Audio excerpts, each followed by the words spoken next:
New name here, playing this new game, Watcher of Realms. I forget, today is Boxing Day anyways. I think it's day 97, day 98, I lied. So just before 100 days in, yesterday, I got really, really lucky. And I was able to get this Dominator of the Void. I cleared Nightmare Void yesterday at the end of Christmas. I thought that was a nice gift. And this morning, I was able to 3-star Piercer Traps. And I thought I would show you an auto with the Power of Dominance on. Then I'll take the Power of Dominance off and I'll show you partially the strategy on standard play on manual, but I probably won't complete it. It was maybe 6 or 7 attempts to get this. But what's really key for me and my account on this stage 12 first is the placement. There's a lot of people you'll see that I've seen on videos and they use like a Liam to sit on the boss the whole fight. So I was struggling and I figured this out on stage 11.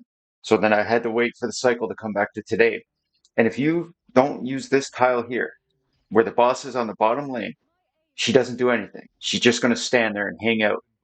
So I use a Ratcha to tank here. And again, remember, this is power dominance on, okay? But everybody is facing up because it's piercers, they get an extra tile. This is in the Sandy, and I'll show you all the gear after, okay? But Idril here, she is really key when you don't have the power of dominance. And what really sealed the deal for me here was getting this Allura because she's able to AoE down with her ultimate the exploding bum bugs that come here, and they really mess you up, man. Those exploding bum bugs get to here and they just one shot everybody. So Hex takes care of the 4 spawns that come from the top. All right, down here, Livian or Livian, she's only a 50, but she's in some really good tank gear here. So she's able to take care of whatever you need to. All right. And she's getting healed from Nasandi. And you'll see at the end when it's just the boss left, there'll be 2 of these big shield guys and the boss, and she really starts getting hurt. So I pull Theowen out. Sorry, I put Lily comes here. And the key is you have to put your tank in this place. Because if you put your tank farther up than your platformers, the boss will web your tank like she just did to Silas there, and she can walk past. And the defender can't block while they're webbed. So now she's going to focus on all of her webbing is going to be done to Silas. So nobody's going to pass Livian here. So the first time I cleared this morning, it was 12 minutes and 6 seconds. Obviously, that's no longer going to be the issue. And I don't know if you'll see all the placements after this. Like I'm funning around up here because I'm like, well, I'm trying to kill this boss. And you're looking here, this is power of dominance. So you can just imagine how slow. It was like 4 minutes almost, I think, to sit on the boss. And again, as piercers, you can see that Arach is able to reach down. So she's going to get her ultimate up and put a poison on the boss. And it just helps accelerate. Because once you're at this stage, it's just you and the boss. Like, you shouldn't die. Because Lily is going to give, oh, she's not even focused on the tank. That's hilarious. So I did the whole fight with the Lily. She's supposed to be facing to the right. So I apologize. I'm going to have to fix that. But you can imagine how much easier it would actually have been without any worry for me if I put Lily in the right position here. She's supposed to be facing to the right. That way you would have Nisandi on the tank and Lily. And Lily has like a cheat death. But anyways, that's how I was able to accomplish stage 12 of Piercer Trial. So I'm not going to do the whole thing. I'm just going to show you all the placements before the boss starts moving on a manual without the power of dominance.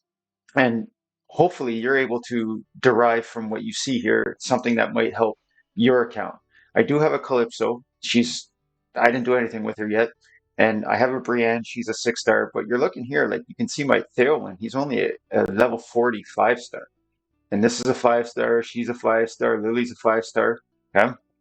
It matters on the placement when you ignore the boss. So I got to take the power of dominance off and do it again another time with that placement. And I might upload that video for you guys, but right now I just want to get through this. I've got family things to do. I apologize. But if you look, okay, I put a Ratcha first.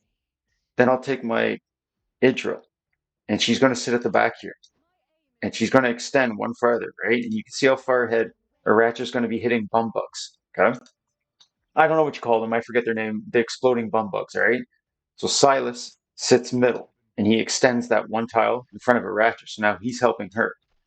So Aracha was able to survive even without the power of dominance this setup. Then I put Nasandi down. So you can see that she's going to cover everybody here. She throws out her bounce seal. All right. Now it doesn't matter because of power of dominance, but I put Allura here. So I guaranteed I have her ultimate up for when these, I don't know what they're called out of these cocoon things spawn, right? And here's Theowen. All right. And Theowen is massive. And I've never really used him ever in the game until stage 10, 11, and 12 of this because he can slow. See that? That blade that's turning there? That's going to slow them, okay? Now you put down your Livian tank because this jerk here with his massive shield is going to come in and try to just walk right to the core thinking nobody's paying attention. All right. Now Hex sits top to take care of these guys. And remember, Hex faces to the right here. So I'm not going to do much more than this, but you'll see Theowen. When he uses this throwing blade, it's going to come out to here. All right. And when these exploding bomb bugs come with the scorpions, there's a lot of AoE that you're not going to have for the first wave because of Hex here instead of having a Razak. But you're going to see some numbers. All right. Don't forget your Silas down here on his ultimate is just going to shred through these guys. Okay. But these bugs here, sometimes they got to this area. Once they get to like any closer, they'll explode and Arach is dead. So that's why you put your Theowen here. Then he's getting them slowed sooner so that she has a chance to web. Like every 4 attacks, Arach throws a web at them, okay? And when you have to, like now's not the time, but you can Idril ultimate when there isn't any of these guys and those bugs are here, and she'll help get rid of those bugs. So I'm just going to cut it here and show you the gear. I hope this really helps you guys. It's a tough battle, especially if you some people like when I first started, I put Silas on the closest square to boss, and it's like every 25 or 30 seconds, the boss throws that web at them, and they become incapacitated. They can't do anything, and they also require a heal because it's like tick damage. And I was like, well, this is tricky. This is too tough. I don't know how to do this. And you just ignore the boss. She's going to walk down at the end on her own after. It's no sense wasting all your DPS time sitting on the boss to have half of it in a web doing nothing and stressing your one healer like Nasandi. So we'll quickly look at what I put the people in gear wise because it is, I mean, it's stage 12, it's end game stuff kind of. You got to have a bit of gear on people, right? So just at the stats, you can see, it's not super top end gear, but it's all that I need. And Silas gets about 4 or 5 ultimates off by the time the boss comes. So Soulbound Arcana is really good for him. I just put Hex in some mismatched stuff so that he's a bit quick, but he gets the job done up top. All right. So Allura here, she's sitting in a mixed match of sets, but what was key is getting the crit damage enough so that she was hitting those bugs for like 28 to 29K with her ultimate. Okay. Idril just in the best Infernal Roar I have. I don't have any. Okay. And again, Livian, 5-star. She's just sitting in mixed match stuff here. Okay. Like a little bit of HP, but it really helps.